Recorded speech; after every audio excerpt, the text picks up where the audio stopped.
안녕하세요. 맥킨의 지혜투자클럽입니다. 셀트리온. 자, 영국의 익수다 관련해서 최대 지분 확보 소식이 좀 나왔는데요. 내일의 투자 전략까지 한번 살펴보도록 하겠습니다.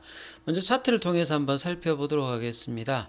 시장이 이제 좀 뭐 강한 흐름을 보이고 있습니다만, 이 셀트리온 같은 경우는 이제 큰 흐름은 좀 나오고 있지는 않는데요. 이, 어, 코스피 전체적인 어떤 흐름을 보게 되면 코스피가 지금 삼성전자 흐름을 뭐 타는 것도 있겠습니다만 연초에 어떤 저점 2180 정도에서 2428까지 지금 오늘 올라왔기 때문에 약 한 11% 정도 이렇게 올라온 거거든요. 11% 정도 올라오는 동안에 시장 대비해 가지고 셀트리온은 이 1월 4일에 이제 15만 6천 원에서 오늘 16만 4천 원이니까 약 뭐 셀트리온 입장에서는 한 5% 정도가 지금 올라왔습니다. 왜냐하면 1월 13일에 17만 원대까지 올라왔다가 좀 다시 또 빠져버렸기 때문에 그래서 시장 대비해서도 굉장히 열의적인 어떤 흐름을 보여주고 있는 상태고요. 시간에는 오늘 뭐 큰 흐름은 없었고 그 다음에 이제 공매도 관련되는 매매 비중은 2%로 연휴 전의 어떤 흐름하고 동일합니다. 그리고 장중에는 프로그램 쪽은 이제 일단 매수가 나와서 오늘 뭐 양봉 1%짜리 양봉은 나왔는데요.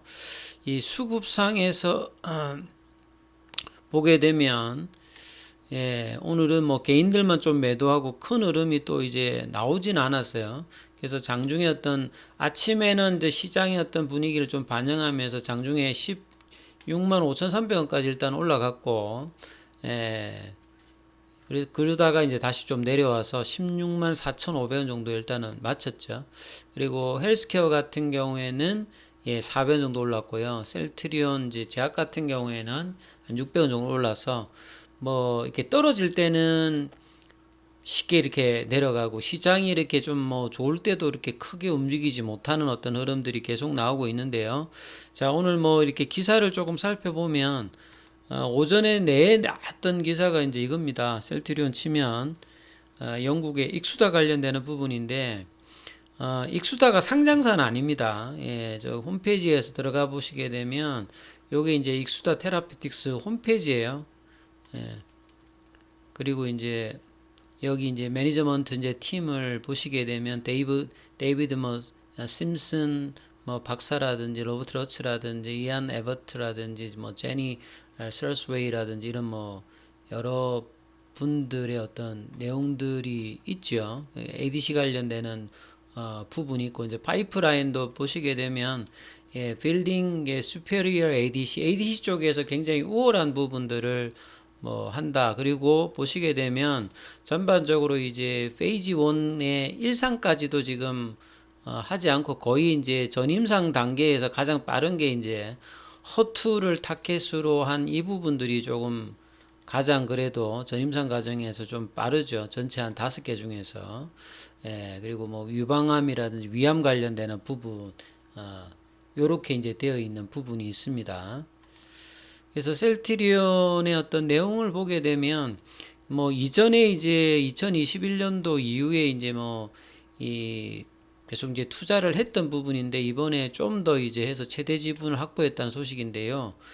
셀트리온하고 셀트리온이 투자가 돼 있는 미래 에셋 셀트리온 신성장 펀드가 있습니다. 여기에 이제 뭐 셀트리온 지분이 한 50%인데 구체적인 어떤 이제 직접 투자 금액은 뭐 밝히기가 어렵다 이렇게 뭐 관계자가 이야기를 했는데 그걸 합해가지고 이제 익수다의 이제 47%만 이제 최대 지분을 뭐 확보했다 이런 내용이죠. 그래서 요게 이제 시리즈 A 정도니까 이제 기업 가치가 그렇게 큰 단계는 아니죠. 이제 시리즈 A, B, C, D 뭐 이렇게 올라가는데 이제 기업 가치가 이제 좀 더 올라가게 되면 뭐 B 단계로 하니까 초기 단계에 이제 투자를 뭐 했다라고 봐야 되는데요. ADC 이제 플랫폼은 전반적으로 이제 이 항체에다가 링크를 달아가지고 이 페이로드라는 이제 저분자 이제 독성 항물질 항암제라고 하면 보통 이제 이런 식으로 해가지고 항체에다 달아가지고 넣는 부분이거든요. 그래서 A가 이제 항체고 이제 D가 이제 드럭이죠. 그리고 이제 이 컨주게이터가 이제 이 부분들을 결합했는데 셀트리온이 이제 신성장으로 이제 ADC나 이중항체나 뭐 이런 곳에 관심이 많은 것은 이 자가 면역 질환이나 이제 항암제에서 항체 치료제 형태로 이제 바이오시밀러 개발을 많이 하고 있잖아요. 그래서 이런 부분들을 시너지 효과를 내기 위해서는 플랫폼을 가지고 있는 이제 뭐 ADC라든지 이중항체가 상당히 이제 기존의 어떤 이제 자산들을 활용할 수 있는 부분이 있기 때문에 특히나 이제 작년도에 이제 에너투 관련되는 부분이 ADC가 JP모건 헬스케어에서 상당히 좀 각광을 받고 난 다음에 국내에서도 보시게 되면 뭐 삼성이나 롯데나 이제 SK 쪽에서도 ADC 관련되는 투자를 많이 합니다. 그래서 이런 어떤 흐름에서 셀트리온이 이제 익수다 말고도 이제 피노바이오 쪽에도 지분을 좀 투자를 해서 협업을 하고 있지 않습니까? 그래서 이제 기존에 이제 뭐 트룩시마라든지 호주마 이런 어떤 항암제 라인에서 이 바이오시밀러를 활용할 수 있는 이 플랫폼 관련되는 부분에서 자체적인 어떤 부분과 이렇게 이제 지분 투자라든지 이런 걸 통해서 이제 신성장 동력 그래서 내년쯤 되면 이제 이 부분들이 이제 구체화가 좀 더 될 건데 그런 세서 선제적으로 또 이제 최대 지분을 좀 확보했다 이렇게 보시면 되겠죠. 기사가 되게 많이 나왔는데 셀트리온과 신성장 펀드 여기에 셀트리온 한 50% 들어가 있는데 이거 합해 가지고 지금 47%고 금액으로는 한 530억이에요.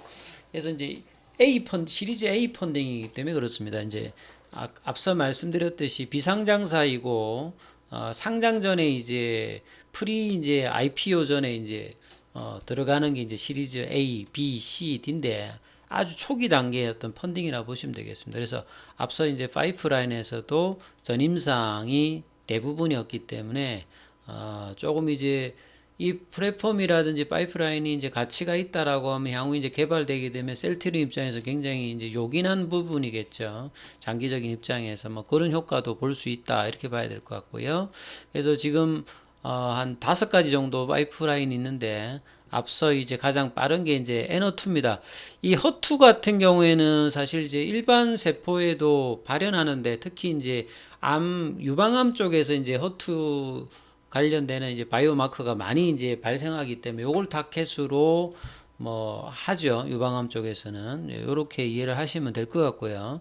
그래서 ADC 기술이 이제 발전되게 되면 보통 이제 항암제에서 1세대 관련되는 세포독성 항암제가 이 암세포와 정상세포를 구분하지 않죠. 그렇기 때문에 이제 전신 효과로 이제 합니다만 그게 독성이 많은데 이 항체 치료제보다 더 이제 뛰어난 어떤 표적을 가지고 있는 ADC를 가지고 있으면 암세포만 따로 이제 이 항체를 통해서 접근할 수 있고 거기다가 파괴적인 이제 드럭 세포독성 항암제를 달아가지고 터뜨려서 하기 때문에 항암 효과도 크고 이제 최소의 어떤 투여량으로 최대 효과를 낼 수 있으니까 이런 부분들도 상당히 이제 기존에 나왔던 부분에 이런 플랫폼 기술로서 상당히 활용할 수 있는 부분이다 이렇게 보는 것이다 이렇게 보시면 되겠죠.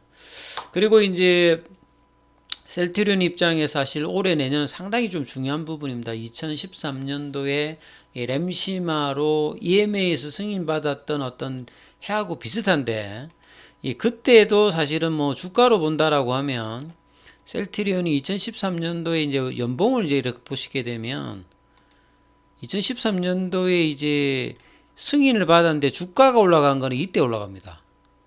그러니까 2015년도부터 이제 본격적으로 이제 점유율이 올라가고 2016년도에 이제 미국의 이제 그 승인을 받죠. FDA 이제 승인을 받으면서 유럽의 어떤 본격적인 부분에서 이 캐시카우가 올라가면서 미국의 어떤 진출 기대감과 그 다음에 이제 이 당시가 이제 2017년, 2018년도는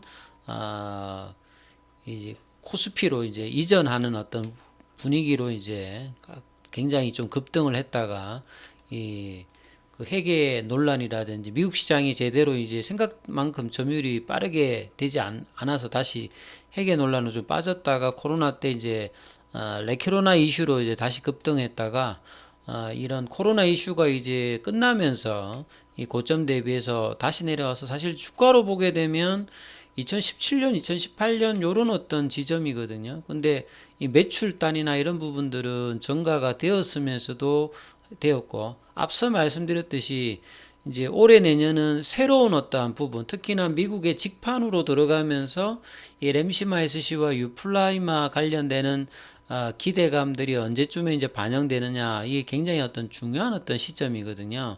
그래서 램시마 SC는 유럽 시장에서 이제 점유율도 올라가면서 올해도 이제 고성장의 어떤 기대감이 있는 상태고, 그 다음에 유플라이마 관련되는 부분들은 지금 가장 전 세계에서 매출이 큰 휴미라 관련되는 바이오시밀러죠. 여기가 이제 미국 시장만 전체 시장에서 거의 80%를 차지하고 21조인데, 여기서 한 5조 정도의 어떤 바이오시밀러 시장이 어떤 열린다라고 본다라고 하면, 셀트리온이 이제 7월부터 이제 상업화를 할 수 있습니다. 근데 이제 작년에 허가가 아직 안 되어서 이게 1분기 내로 이제 허가가 된다라고 하면 이 부분들이 상당히 좀 중요하고, 결국은 이제 PBM 쪽에 이제 선호의약품 등재라든지 이런 부분들이 후속 조치가 좀 필요합니다만, 지금 이제 경쟁력은 10개 정도 되는 어떤 경쟁약물에서 중요한 거는 이제 고농도고요.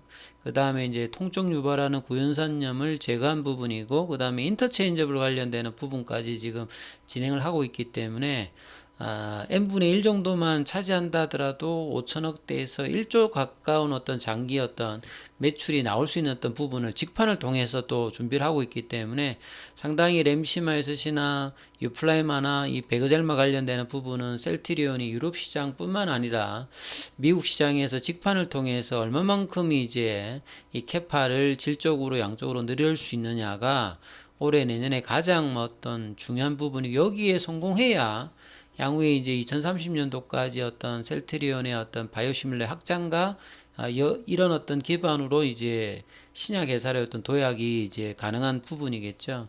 그래서 지금 파이프라인에 램시마, 트룩시마, 호주마, 램시마, 유플라이마, 그다음 베그젤마고요. 그다음에 이제 올해 그 상업화가 이제 가능하고 특허가 끝나는 이 스트렐라라든지 아일리아 갈라, 아일리아, 그 다음에 기타 뭐 졸레어라든지 뭐 프롤리아라든지 뭐 악템나라든지 이런 부분까지 이제 기대가 나올 수 있는 어떤 부분들이 이제 향후에 중요합니다. 그래서 이런 부분을 본다라고 하면 뭐 단기봉은 좀 안 갑니다만 월봉상에서 이제 이러한 어떤 구간들이 계속 이제 되지는 않을 거고요. 올해 전체적으로는 25만 원대에서 한 30만 원대 흐름들이 미국 시장의 어떤 분위기가 어떻게 되냐에 따라서 이 바닥에서 벗어날 수 있는 어떤 부분이고, 그래서 이런 부분들이 이제 주봉상에서 만들었던 패턴상의 이 흐름들을 이 분출하는 부분들은 20만 원대 어떤 가격을 넘어갈 때가 스타트되는 가격인데, 아직 이제 그런 부분들이 4개월째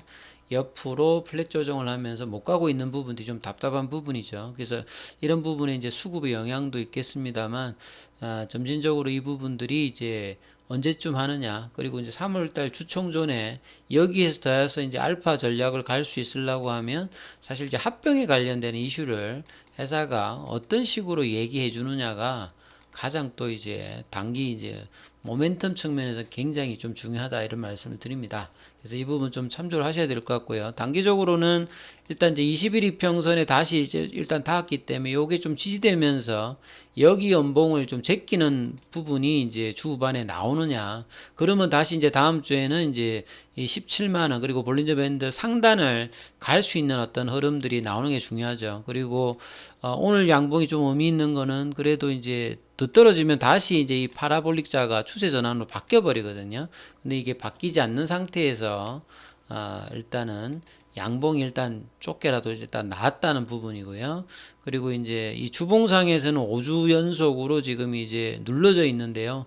이 부분들이 이제 넘어가려고 하면 주가가 이제 올라가야 넘어가죠. 그러니까 빨리 올라가려면 넘어가야 되고, 시간이 걸리면 기다렸다가 올라가야 되는데 이미 많이 좀 기다려 있는 상태고, 그리고 월봉이 이렇게 훼손되지 않는 상태에서, 월봉 추세가 안 훼손당 상태에서 올라가야 됩니다. 그래서 이 작년 1월 달에 나왔던 이 부분들이 사실 넘어가야지만이 요 가격이 올라가기 때문에, 요런 어떤 준비 과정들을 일봉상에서 차근차근 쌓아야 되는 흐름이 중요한데 조금만 쌓아가면 계속 이렇게 쉽게 이렇게 연봉으로 깨지는 흐름들이 계속 나왔기 때문에 지금 이런 부분 좀 답답한데요. 자, 이런 부분들이 좀 극복되기 위해서는 결국은 이제 수급인데요. 이 수급들이 다시 정상적으로 어떻게 좀 도느냐. 이게 일단 가장 중요하니까 이 부분 좀 참조하시면서 대응 전략 살펴보셔야 되겠습니다. 여기까지 하겠습니다.